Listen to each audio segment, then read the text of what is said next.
ഇപ്പോൾ നിലവിൽ തോണിയിൽ 4 പേരടങ്ങുന്ന സംഘമാണ് പുഴയ്ക്ക് നടക്കുള്ള നമ്മൾ മുൻ ദിവസങ്ങളിലൊക്കെ തന്നെ കണ്ടിരുന്ന ഒരു ചെറിയ കൂന പോലെ കണ്ടിരുന്ന ആ ഒരു മൺകൂന അല്ലെങ്കിൽ ഒരു മൺകൂമ്പാരം ഇപ്പോൾ നമ്മൾക്ക് തെളിഞ്ഞു കാണുന്ന തരത്തിലേക്ക് പുഴയുടെ ഒഴുക്ക് മാറിയിട്ടുണ്ട്. ഇപ്പോൾ ആ ഒരു മൺകൂന ലക്ഷ്യമാക്കിയിട്ട് ഇപ്പോൾ ഒരു ചെറു തോണിയിൽ ഈശ്വർ മാൽപ്പെ അടക്കമുള്ള 4 അംഗ സംഘമാണ് ഇപ്പോൾ അത്തരത്തിൽ അങ്ങോട്ടേക്ക് പുഴയുടെ മധ്യഭാഗത്തിലേക്ക് നീങ്ങിക്കൊണ്ടിരിക്കുന്നത്. ഇനി അത്തരത്തിൽ പുഴയിൽ ഡൈവ് ചെയ്ത് പരിശോധന നടത്താൻ തയ്യാറായിട്ടുള്ളത് നിലവിൽ ഈശ്വർ മാൽപ്പെ മാത്രമാണ്. ഇന്ന് പുഴയിൽ ഇപ്പോൾ 2 മണിക്കൂറോളം നേരം മാത്രമാണ്, നമുക്ക് വളരെ പരിമിതമായൊരു സമയം മാത്രമേ ഉള്ളൂ ഇപ്പോൾ നിലവിൽ പുഴയിൽ ഇറങ്ങി പരിശോധന നടത്തുന്നതായിട്ടുള്ളത്. കാരണം പിന്നീട് സമയം വൈകുന്തോറും പിന്നീട് ഇരുട്ട് വരുന്നൊരു ബുദ്ധിമുട്ടുണ്ടാകും. വെളിച്ചക്കുറവിൻ്റെ വലിയൊരു ബുദ്ധിമുട്ട് നമുക്ക് ഇവിടെ അനുഭവിക്കേണ്ടി വരും. അപ്പോൾ ഇവിടെ നടക്കുന്ന തെരച്ചിലൊക്കെ തന്നെ വലിയ തോതിൽ ആകെ ദുഷ്കരമാകുന്നൊരു അവസ്ഥ, ഒരു പ്രതിസന്ധി ഇവിടെ ഉണ്ടാവും. അപ്പോൾ അതുകൊണ്ട് തന്നെ ഇന്ന് നിലവിൽ ഇപ്പോൾ ഈശ്വർ മാൽപ്പെ മാത്രം പുഴയിൽ ഡൈവ് ചെയ്ത് പരിശോധന നടത്താമെന്നുള്ള ഒരു തീരുമാനത്തിലാണ് ഈശ്വർ മാൽപ്പെ സംഘം ഇപ്പോൾ എത്തിയിട്ടുള്ളത്. നാളെ ഇവരുടെ കൂട്ടത്തിലുള്ള മറ്റ് ഈശ്വർ മാൽപ്പെ അടക്കം 5 ഡൈവർമാരായിരിക്കും നാളെ രാവിലെ തൊട്ട് ഇത്തരത്തിൽ രാത്രി വരെ അവർ ഇത്തരത്തിലുള്ള ഒരു തെരച്ചിൽ പ്രക്രിയ തുടരും എന്നാണ് പറയുന്നത്. ഇപ്പോൾ മറ്റൊരു തോണി കൂടി ഇത്തരത്തിൽ അവർക്കടുത്തേക്ക് നീങ്ങുന്നുണ്ട്. നേരത്തെ തന്നെ സതീഷ് കൃഷ്ണസൈൽ പറഞ്ഞിരുന്നൊരു കാര്യമുണ്ട്, ഇത്തരത്തിൽ പ്രാദേശിക മത്സ്യത്തൊഴിലാളികളെ കൂടി സംഘടിപ്പിച്ചുകൊണ്ടായിരിക്കും പുഴയുടെ നാടിയറിയുന്ന അല്ലെങ്കിൽ പുഴയുടെ മിടിപ്പറയുന്ന പ്രാദേശിക മത്സ്യത്തൊഴിലാളികൾക്കും പ്രദേശവാസി കൂടിയായിട്ടുള്ള സമാന സ്വഭാവമുള്ള അപകടങ്ങൾ പലയിടങ്ങളിലും ഉണ്ടായ സമയത്ത് നിർണായകമായ പങ്ക് വഹിച്ച രക്ഷാപ്രവർത്തനത്തിലും അതുപോലെ തന്നെ തെരച്ചിലുകളിലും ഒക്കെ തന്നെ വലിയ ഒരു സക്സസ് റേറ്റുള്ള ഈശ്വർ മാൽപ്പയെ പോലുള്ള ഒരാളുടെ പങ്കാളിത്തം തീർച്ചയായും ഇവിടെ ഒരു തിരച്ചിൽ പ്രക്രിയ നടക്കുന്ന സമയത്ത് വേണം എന്നുള്ള കാര്യം സതീഷ് കൃഷ്ണസേൽ അടിവരയിട്ട് പറയുന്നുണ്ടായിരുന്നു. മാത്രമല്ല മുൻ ദിവസങ്ങളിൽ നിന്നൊക്കെ തന്നെ വ്യത്യസ്തമായിട്ട് ഈശ്വർ മാൽപ്പയെ പുഴയിൽ ഇറങ്ങുന്നതിൽ നിന്ന് പിന്തിരിപ്പിക്കാനായി ജില്ലാ ഭരണകൂടത്തിൻ്റെ ഭാഗത്തു നിന്നും പോലീസ് ഡിപ്പാർട്ട്മെൻറ്റിൻ്റെ ഭാഗത്തു നിന്നൊക്കെ തന്നെ പലതവണയായി വലിയ നിയന്ത്രണങ്ങളൊക്കെ വന്നിരുന്നു. ഏറ്റവും അവസാനം ഈശ്വർ മാൽപ്പെ പോലീസിൻ്റെയോ ജില്ലാ ഭരണകൂടത്തിൻ്റെയോ അനുമതിയില്ലാതെ പുഴയിൽ ഇറങ്ങുകയാണെങ്കിൽ FIR രജിസ്റ്റർ ചെയ്ത് കേസിൽ പ്രതി ചേർക്കും എന്നുള്ള കാര്യം കൂടി പോലീസ് അവസാനം പറഞ്ഞു വെക്കുന്നൊരവസ്ഥയുണ്ടായി. ഇന്നലെ വൈകിട്ട് കാർവാറിൽ വെച്ച് നടന്ന യോഗത്തിന് ശേഷമാണ് ഇത്തരത്തിൽ ഇന്ന് തന്നെ ഇവിടെ നിലവിൽ സാഹചര്യങ്ങളൊക്കെ മനസ്സിലാക്കിയതിനു ശേഷം തിരച്ചിൽ പ്രക്രിയ പുനരാരംഭിക്കും എന്നുള്ള കാര്യം പറഞ്ഞിരുന്നത്. നമ്മൾ ഇങ്ങോട്ട് അതിരാവിലെ എത്തുന്ന സമയത്ത് തന്നെ കണ്ട കാഴ്ചയുണ്ട്. പുഴ ആ സമയത്ത് ഇത്തരത്തിൽ അപകടമുണ്ടാകുന്ന സമയത്ത് കണ്ടിരുന്ന ഒരു കാഴ്ചയല്ല, കലങ്കുഷമായി ഒഴുകുന്ന ഒരു കാഴ്ചയല്ല. പുഴ വളരെ ശാന്തമായി ഒഴുകുകയാണ്. കൃത്യമായി ചെറിയ ഓളങ്ങളിലൂടെയാണ് പുഴ ഒഴുകുന്നത്. വലിയൊരു അടിയൊഴുക്കോ മറ്റോ ഒന്നും തന്നെ ഒറ്റ നോട്ടത്തിൽ നമുക്ക് തിരിച്ചറിയാൻ സാധിക്കുന്നില്ല. പക്ഷേ ആദ്യം തന്നെ പറഞ്ഞിരുന്നൊരു കാര്യമുണ്ട്, നേവിയുടെ സോണാർ സംവിധാനം ഇവിടെ എത്തി, അല്ലെങ്കിൽ അതിന് സമാനമായ മറ്റ് അത്യാധുനിക സംവിധാനങ്ങളൊക്കെ തന്നെ ഇവിടെ എത്തിച്ച് പരിശോധന നടത്തുന്ന സമയത്ത് മാത്രമാണ് മേൽത്തട്ടിൽ കാണുന്നത് പോലെയല്ല അടിത്തട്ടിൽ അടിയൊഴുക്ക് വ്യത്യസ്തമായിരിക്കും എന്നുള്ളൊരു അഭിപ്രായം കൂടി വിദഗ്ധരൊക്കെ തന്നെ പറഞ്ഞു വെച്ചിരുന്നു. അപ്പോൾ അത് കണ്ടെത്താനായി സോണാർ കൂടി ഇവിടെ എത്തും. അതിനുശേഷമായിരിക്കും ഇത്തരത്തിൽ പിന്നീട് വിദഗ്ധർ ഇവിടെ എത്തി ഈ ഒരു ഓപ്പറേഷന് നേതൃത്വം വഹിക്കുക എന്നുള്ളൊരു കാര്യം കൂടി പറഞ്ഞിരുന്നു.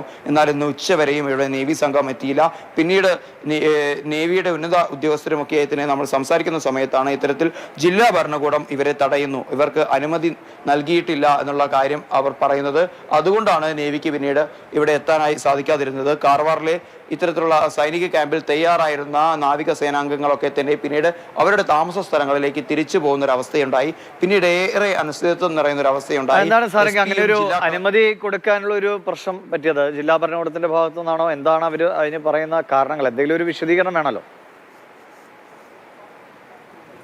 ദിവിഷ്, ഇതുവരെ ഈ നിമിഷം വരെ അതാണ് ഇവിടുത്തെ ഏറ്റവും വലിയൊരു വിചിത്രമായ കാര്യം എന്ന് പറയുന്നത്. കാരണം നമ്മൾക്ക് ഈ നിമിഷം വരെയും അത്തരത്തിൽ എന്തുകൊണ്ട് ജില്ലാ ഭരണകൂടം അവർക്ക് നാവിക സേനാംഗങ്ങൾക്കുള്ള അനുമതി നിഷേധിച്ചു എന്നുള്ള കാര്യത്തിൽ യാതൊരു പ്രതികരണങ്ങൾക്ക് ഇത്തരത്തിലുള്ള ജില്ലാ ഭരണകൂടത്തിന്റെ യാതൊരു പ്രതിനിധികളും ഇതുവരെ പ്രതികരണം നൽകാനായി തയ്യാറായിട്ടില്ല.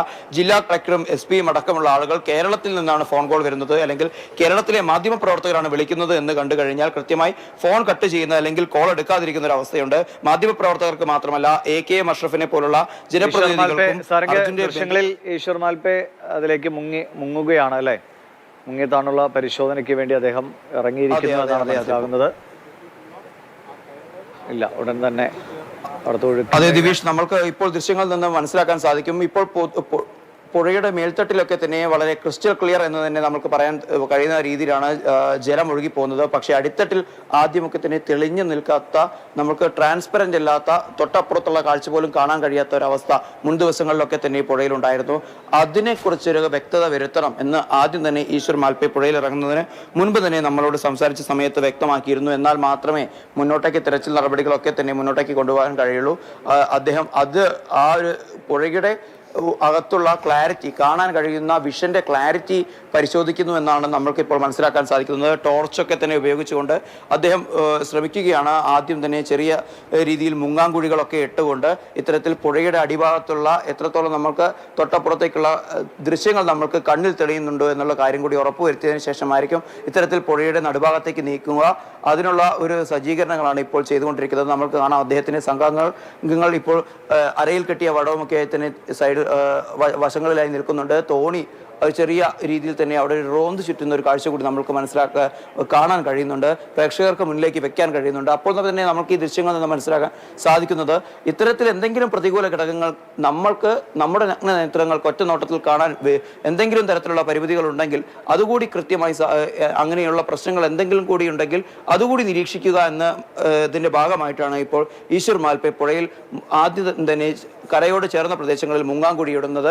പിന്നീട് ഇത്തരത്തിലുള്ള പ്രതിസന്ധികൾ അല്ലെങ്കിൽ പ്രതികൂലമായ സാഹചര്യങ്ങൾ ഒന്നുമില്ല എന്ന് കണ്ടു കഴിഞ്ഞാൽ ഇന്ന് അദ്ദേഹം തന്നെ പിന്നീട് പുഴയുടെ നടുഭാഗത്തേക്ക് ആദ്യ ഘട്ടങ്ങളിലൊക്കെ തന്നെ റഡാർ സിഗ്നൽ കിട്ടിയിരുന്ന ആ മൺകൂനയ്ക്കടുത്തേക്ക് പോയി പരിശോധനകൾക്ക് നേതൃത്വം വഹിക്കും. അദ്ദേഹത്തിന്റെ സംഘാംഗങ്ങൾ പ്രഗത്ഭരായിട്ടുള്ള ഇത്തരത്തിൽ ഗംഗാവലി പുഴയും കൊല്ലൂർ പുഴയും അടക്കമുള്ള നേത്രാവതി പുഴയൊക്കെ അടക്കമുള്ള ദക്ഷിണ കന്നഡ ജില്ലകളിലെ പുഴകളിലൊക്കെ തന്നെ ഏറെ നാൾ വലിയ രീതിയിൽ പരിശീലനം നടത്തിയിട്ടുള്ള, ഒട്ടേറെ ആളുകളുടെ ജീവൻ രക്ഷിക്കുന്നത് വലിയ പങ്ക് വഹിച്ചിട്ടുള്ള ഇത്തരത്തിലുള്ള ഒട്ടേറെ രക്ഷാദൗത്യങ്ങൾക്ക് ഒരുപക്ഷെ ഇത്തരത്തിൽ ഏറെ പരിശീലനം ലഭിച്ചിട്ടുള്ള സേനകളെ സമാനമായിട്ടുള്ള തരത്തിൽ തന്നെ ഇത്തരത്തിൽ പലപ്പോഴും നിർണായകമായ ഇടപെടലുകൾ നടത്തിയിട്ടുള്ള ഈ മാൽപ്പെ സംഘം ഇപ്പോൾ പുഴയിലേക്ക് പോകുന്നത് എന്തെങ്കിലും ശുഭകരമായിട്ടുള്ള അല്ലെങ്കിൽ നമ്മൾക്ക് എന്തെങ്കിലും തരത്തിലുള്ള പ്രതീക്ഷ നൽകുന്ന, കുടുംബത്തിന് പ്രതീക്ഷയുടെ ഒരു കണികയെങ്കിലും നൽകാൻ കഴിയും എന്നുള്ളൊരു വിശ്വാസത്തോടു കൂടിയാണ്.